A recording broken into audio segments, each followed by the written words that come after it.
Hey folks, I hope you're doing well today. So this video is for anyone who believes in this literal nothingness idea as even being possible, as a thing whatsoever. I've done so many videos on this already, far more in depth than this one, but this is going to be a very quick summary to show how incredibly stupid this idea of killing oneself leading to this nothingness state, or escape from sentience state perpetually idea. I'm going to expose, in summary, why this idea is so stupid. And here it is. Here we are now talking. Here I am doing this video. Here this is going on and occurring as an experience, whatever status you want to attach to it. Whether you classify it as illusory or real, whatever. It is being experienced right now by you and me. Where was nothingness preventing this right now from occurring? If you can answer me this question, where was nothingness preventing this if nothingness is actually real as an actual thing? Where was the escape from sentience in nothingness or into nothingness that prevented this? Where is it? Where was the escape into perpetual nothingness that people keep talking about? Where? Is it down the block? Is nothingness over that way? Is nothingness in a spot in outer space somewhere? Where was it? Where is it? Where is this perpetual nothingness, this perpetual non-sentient escape state that you keep fucking talking about? This is the problem with the Ephelist view right here. There is no escape from sentience because experience is continuing on in various forms continually, whether there is a soul or not. This is what's going on. Experience is what is being experienced, folks.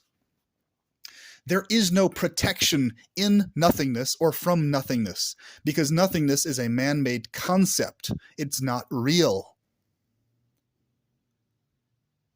It's delusional for people to think they can escape into nothingness. Need any more be said?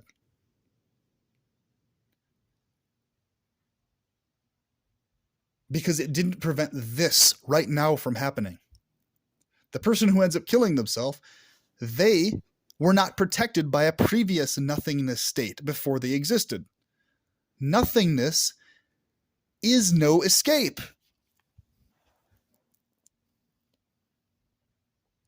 Why are people so dumb that they can't understand this? You have to be really, really, really dumb to not understand this clearly. Insanely dumb. This is why it's so fucking irresponsible for people to promote this idea of not existing being better than existing, because there is no non-existent state.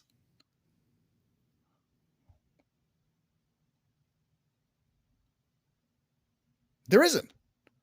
There's only states of existence. Like this one, and others. They're just variations of states of existence. There isn't a merging into nothingness, or an escape into nothingness, or a perpetual nothingness. And it sure as hell doesn't prevent anything from happening like this. So why do people put so much fucking confidence in it? No matter how bad your life is, no matter what the situation is, never ever ever put confidence in some escape into nothingness bullshit. Because number one, you don't fucking know what actually happens after. What we do know is that sentient experiences will continue on, no matter what, in various forms. Nothingness didn't prevent you from being in this state. So once you suicidally kill yourself, it's not going to prevent another state of sentience being forced into existence and experiencing things.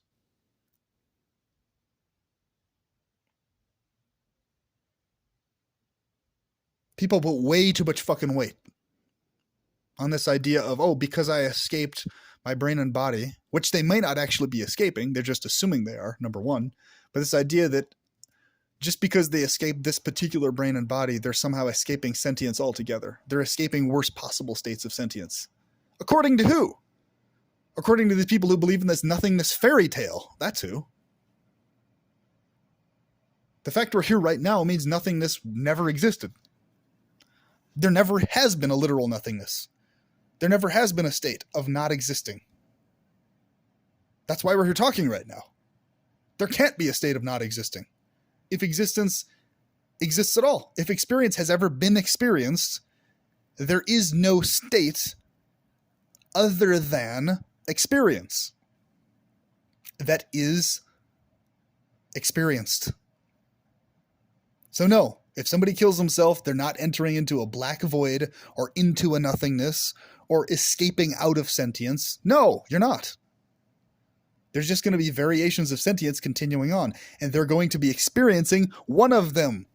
Whether it's them directly, the exact same individual or not, is completely fucking irrelevant. Because the sentient state that's going to be experienced may be a far fucking worse state than what they were in. Which would have meant they would have been better off living longer versus killing themselves. Where was nothingness preventing this? Where was nothingness preventing the kid, Emric Osuna, from appearing in this world and getting tortured to death by his parents? Okay, we, as Gnostics, have way better explanations for this stuff that explain very, very, very plausible hypotheses as to why this stuff is occurring and how to actually deal with it. There's plenty of other people who have ideas, naturalists and others, who have way better explanations for what's going on here and how to deal with it, how to contain or escape it. This nothingness narrative is total fucking stupidity. It's bullshit. Okay? So when we're saying, okay, verify, confirm to us, what did nothingness do to prevent this right now? You have no fucking answer because it didn't do anything to prevent this. We have answers for stuff like this. So we're not just saying, asking you a question without providing alternatives. We have plenty of fucking alternatives that make way more fucking rational sense than that bullshit. Many more. And I've covered them in many, many, many videos. So if you believe that there is in fact an actual way to achieve a state of literal, perpetual, forever nothingness, because you're not going to ever be experiencing that anyway. So if you kill yourself, it's just going to be bouncing into another sentient experience instantly, as if no time passed whatsoever. No rest. There's not going to be any rest state, nothing like that. If there is a rest state, it's going to be a sentient rest state in a paradise state.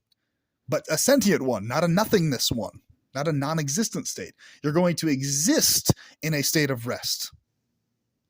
If you're resting, if you're at peace, you're going to be existing, not existing.